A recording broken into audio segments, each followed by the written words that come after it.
Halo, sekarang sudah jam 7 pagi di Kendari. Aku baru aja selesai sholat subuh dan tadarus sebentar. Biasanya di jam-jam transisi kayak gini, hal pertama yang refleks saya lakukan adalah ambil HP, terus scroll sampai matahari benar-benar naik. Tapi jujur ya, saya mulai merasa ada yang salah sebagai mahasiswa ilmu komunikasi. Saya sadar kalau algoritma itu didesain biar kita nggak bisa lepas. Kita dipaksa buat terus-terusan mengkonsumsi konten orang lain sampai kadang lupa sama waktu dan pikiran kita sendiri. Jadi hari ini saya mutusin buat bikin eksperimen kecil selama 24 jam ke depan. Saya nggak akan buka media sosial sama sekali. WhatsApp tetap buka ya, tetap aktif buat urusan penting. Tapi TikTok, Instagram, YouTube semuanya saya tutup pintu. Saya pengen tahu gimana rasanya hidup tanpa distraksi algoritma hari ini dalam 24 jam. Nah, rencananya hari ini saya mau fokus produktif. Ada to-do list yang bakal aku buat untuk arahan biar gak pusing nantinya mau ngelakuin apa aja. Ada kamar yang perlu dirapihin dan mungkin saya cuman pengen dengerin pikiran saya sendiri tanpa suara video pendek dari FYP. Saya penasaran sih sesulit apa menahan diri buat enggak scroll seharian. Mari kita lihat apa yang sebenarnya bisa saya lakukan di kos kalau dunia digital ini saya matikan sebentar. Let's start the 24 jam challenge. Jadi sebelum melakukan aktivitas hari ini, aku mau pergi belanja dulu karena udah lapar banget. Kita ganti baju. Udah siap, tinggal belanja. Dompet. Aku cari dompet dulu guys. Dompetku hilang.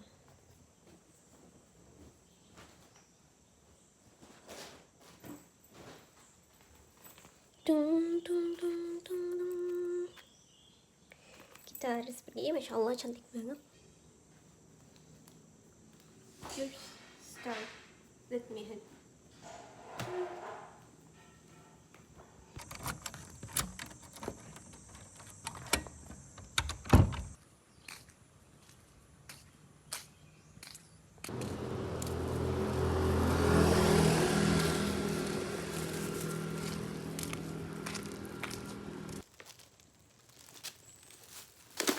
So this.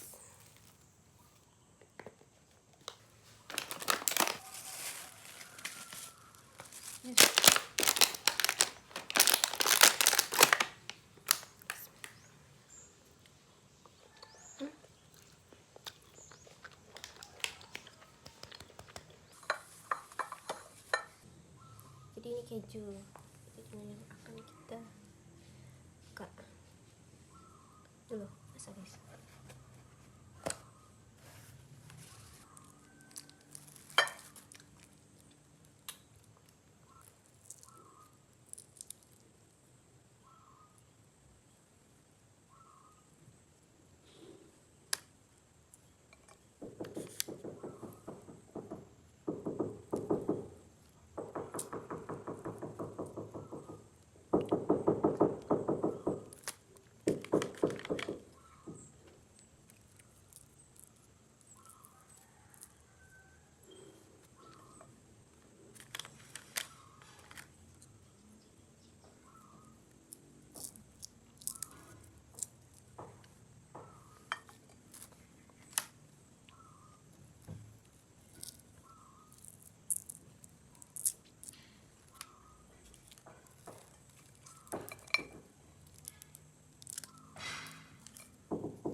banyak banyak tanganku.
Ini apakah akan dibelah dua?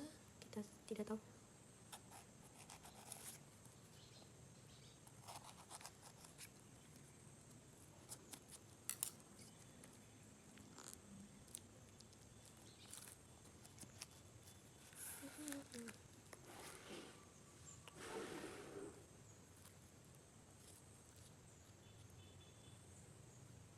Taruh di mana?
Enak.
Sekarang sudah jam 9:15 dan tebak apa? Aku belum mandi. Aku mau bikin to-do list dulu hal-hal apa aja yang bakal aku lakuin selama aku nggak scroll media sosial. Punya ini. Sebelumnya aku udah pernah bikin to-do list juga gitu selama bulan puasa kemarin. Jadi aku mau bikin free time setelah puasa. BTW ini hasil gambarku. Mungkin aku bakal sedikit menggambar nanti. Mata. Cing cing. Cantik kan? Oke, let's go. Aduh, mantap. Ambil lembar kosong, kita bikin listnya.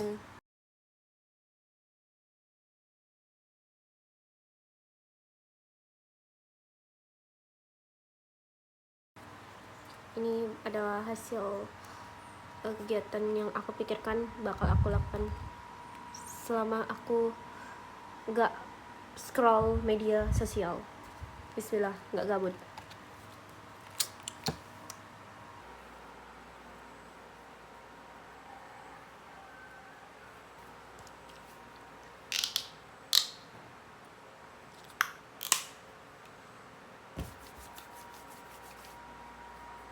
Udah mandi, jadi tinggal di checklist. Tada. Okay, let's go.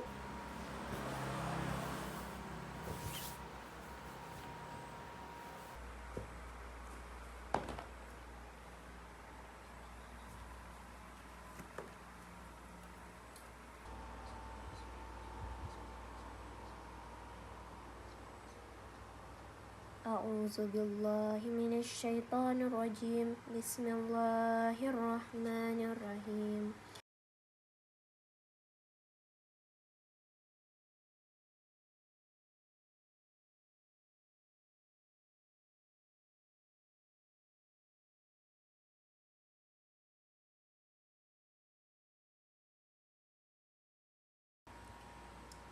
Jadi aku mau baca buku ini. Sebenarnya aku pengen banget baca buku novel, tapi aku tidak punya guys. Yang aku punya cuman bentuk e-booknya doang.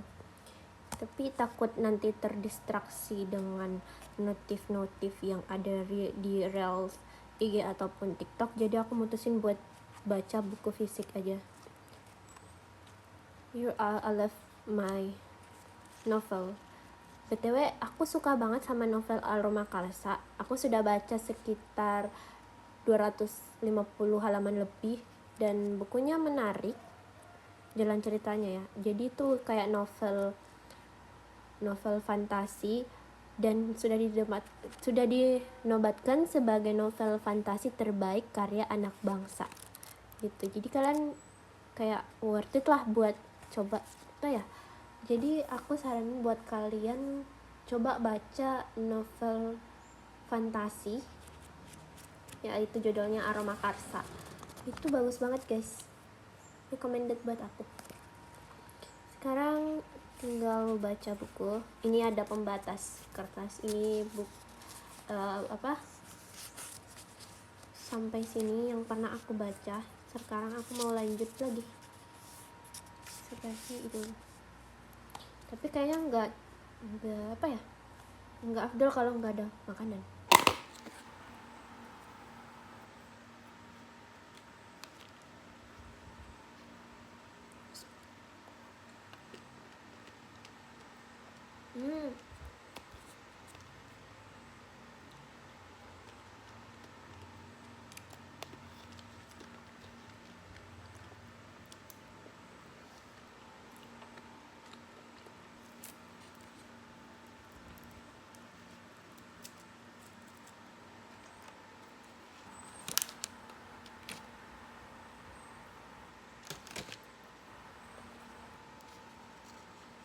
Sedikit biar dia enggak terlalu.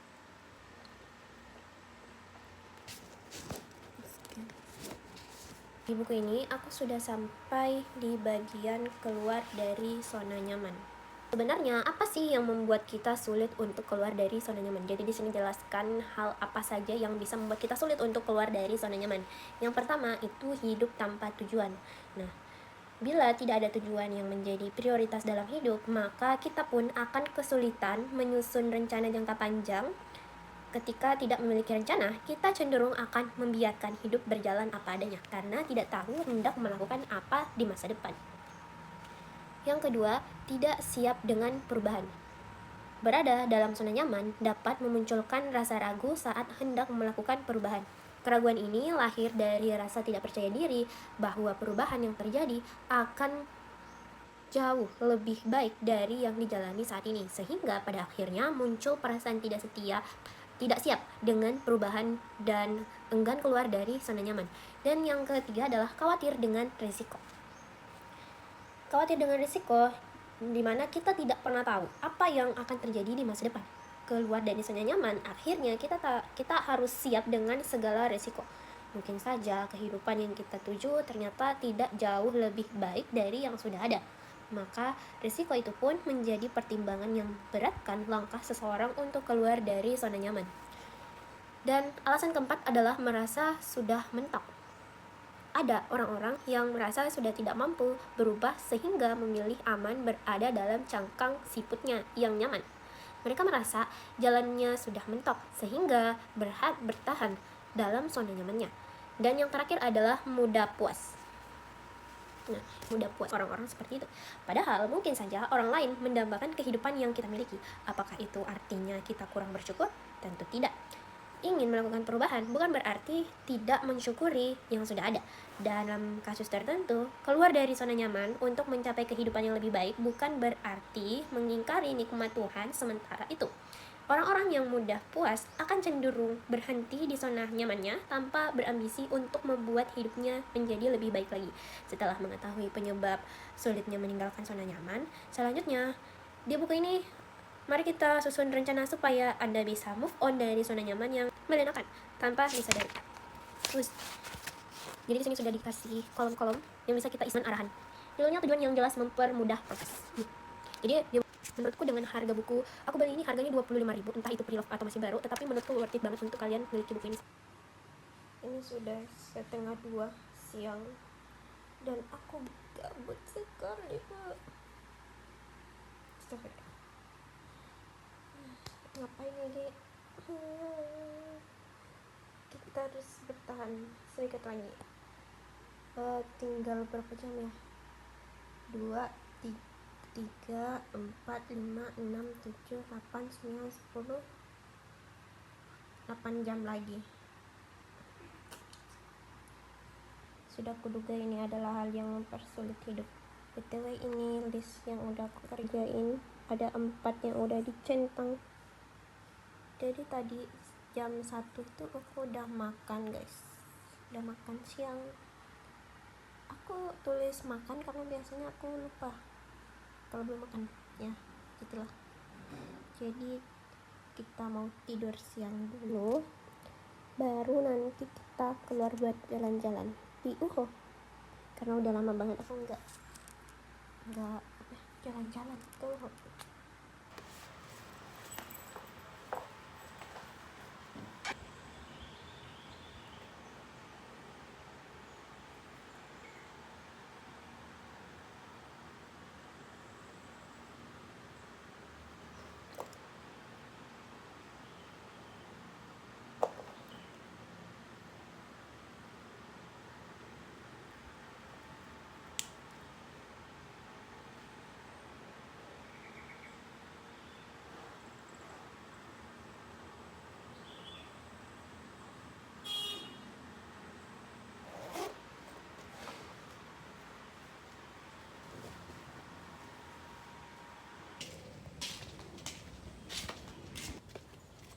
sempit banget yang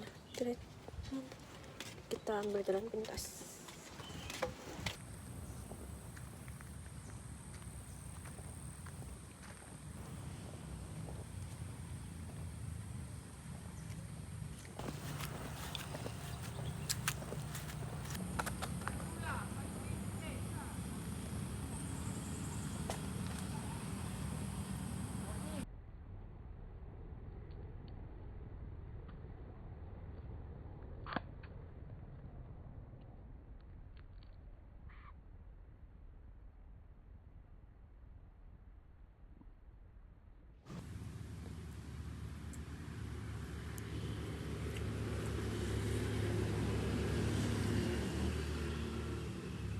Jadi ini bunga yang bakal aku gambar.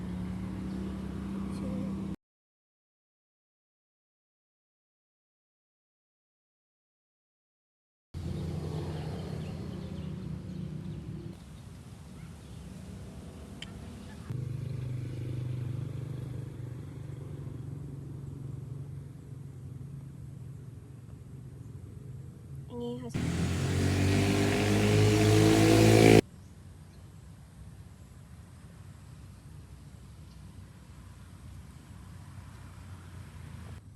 Ini sudah jam 5:13. Sudah malam cuy, harusnya kita pulang. Pulang gak sih? Sebenarnya aku mau pulang jam 5:30, setengah apa? Ya, jam 5:30, setengah 6. Tapi karena melihat suasana kayak gelap gulita banget, sunyi banget, kayak suasana mencekam, jadi kita pulang cepat.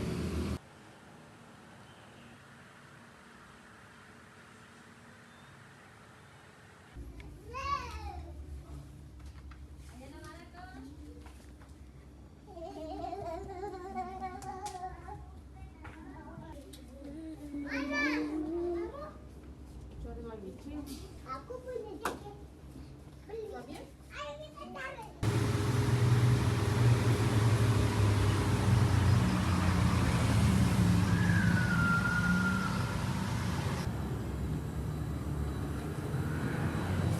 Di sini jam 9 malam, aku keluar buat belanja pertama.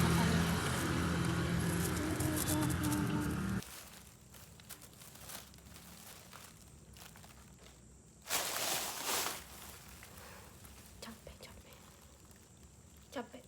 Tadi aku jalan sekitar 2 km untuk membuat peralatan. Ini serbagunanya. Ini alpukat, harganya 15.000 setengah kilo. Semuanya habis 50.000.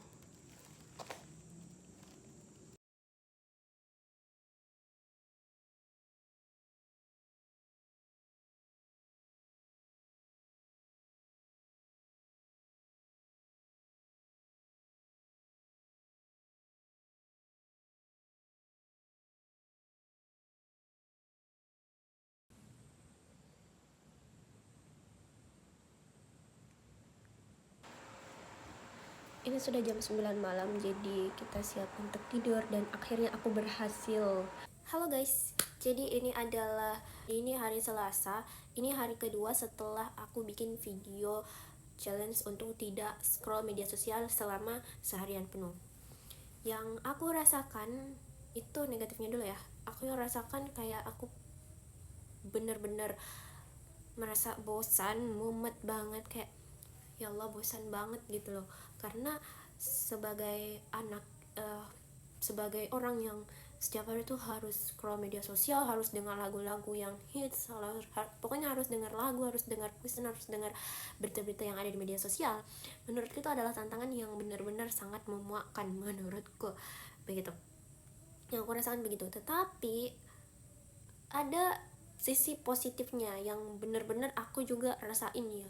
Yang pertama adalah aku lebih produktif lagi karena aku tidak memikirkan kayak sudah sholat aku lanjut main HP, sudah makan aku lanjut main HP, tidak seperti itu. Tapi sudah sholat aku ngelakuin apa ya biar gak gabut, yang lebih produktif gitu. Contohnya tadi itu aku sempet contohnya di video itu aku sempet kayak olahraga, kayak jalan-jalan gitu loh, nikmatin waktu sendiri, terus lebih banyak baca buku dibanding dengan hari-hari yang lainnya yang aku nggak menjalankan challenge itu. Dan ya, kemungkinan besar aku bakal nyoba buat challenge diri aku lagi untuk tidak melihat media sosial atau tidak men-scroll media sosial selama seharian lagi. Tetapi mungkin aku nggak video ini. Aku baru sadar ternyata ada banyak hal yang perlu untuk aku lakuin selama aku tidak memegang HP gitu loh. Dan selama aku tidak memegang HP, aku sadar kalau waktu aku itu bener-bener banyak banget kebuang saat aku menggunakan HP itu untuk meng-scroll saja gitu loh. Padahal ada banyak sekali aktivitas yang aku bisa lakuin, kayak misal lebih produktif lagi untuk membuat sebuah konten dan sebagainya. Intinya adalah ini adalah hal yang menurutku worth it aja, worth it bukan aja sih, tapi bener-bener sangat bermanfaat sekali. Jadi kesimpulannya aku bener-bener sangat tertantang selama itu, dan ya aku berhasil guys, aku berhasil tidak men-scroll media sosial selama 24 jam tuh. Itu aja sih kids.